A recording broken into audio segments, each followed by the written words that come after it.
বিসমিল্লাহির রহিম।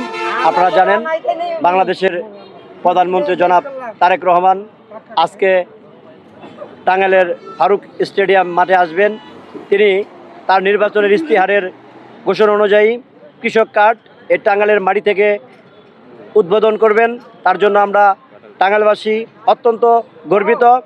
সেই সাথে আমাদের ঘাটালের মাটি ও মানুষের নেতা এস.এম. ওবায়দুল হক নাসির ভাইয়ের নির্দেশক্রমে আমরা ঘাটাল উপজেলা ৯ নং সন্ধানপুর ইউনিয়নের সকল পর্যায়ের নেতৃবৃন্দ আজকে টাঙ্গাইলে এসে উপস্থিত হয়েছি।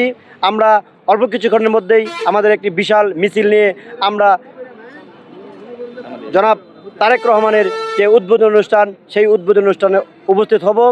আজকে আমাদের মনে হচ্ছে বিগত সরকারের আমলে আমরা এত সুন্দর করে এত আনন্দ করে কোনো প্রোগ্রামে আমরা উপস্থিত হতে পারি নাই।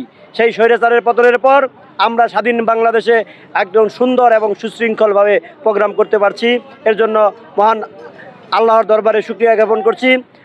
আমরা যাতে সবাইকে নিয়ে মিলেমিশে তারেক রহমানের যে বাস্তবায়ন, আগামীর বাংলাদেশ যে বাংলাদেশ হবে স্বনির্ভর বাংলাদেশ, বাংলাদেশ হবে বৈষম্য থাকবে না, বৈষম্য দূরীকরণের যে বাংলাদেশ, সবাইকে একসাথে নিয়ে কাজ করব এবং তারেক রহমানের মিশনকে বাস্তবায়নের লক্ষ্যে আমরা তারেক রহমানের হাতকে শক্তিশালী করব।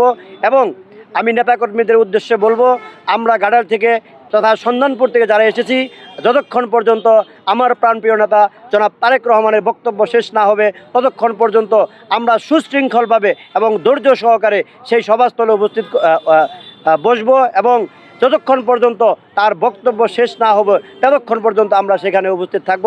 আমি সকলকে সেই জায়গায় সুশৃঙ্খলভাবে অবস্থান করার জন্য বিনীত অনুরোধ রেখে এবং তারেক রহমানের বক্তব্য শেষে আমরা যারা বাস যোগে এখানে এসেছি, দয়া করে আপনারা সবাই তারেক রহমানের বক্তব্য শেষ করে বাসে আসবেন। তারপরে আমরা আবার সুশৃঙ্খলভাবে আমাদের গন্তব্যস্থলে পৌঁছে যাব। সবার ধন্যবাদ সবাইকে। বাংলাদেশ জিন্দাবাদ, তারেক রহমান জিন্দাবাদ। আগামী দিনে রাষ্ট্রনায়ক আমাদের ঘাটালে মাটি ও মানুষের প্রিয় নেতা জননেতা এস.এম. ওবায়দুল হক নাসির ভাই জিন্দাবাদ। সন্ধানপুর ইউনিয়নবাসী জিন্দাবাদ। বাংলাদেশ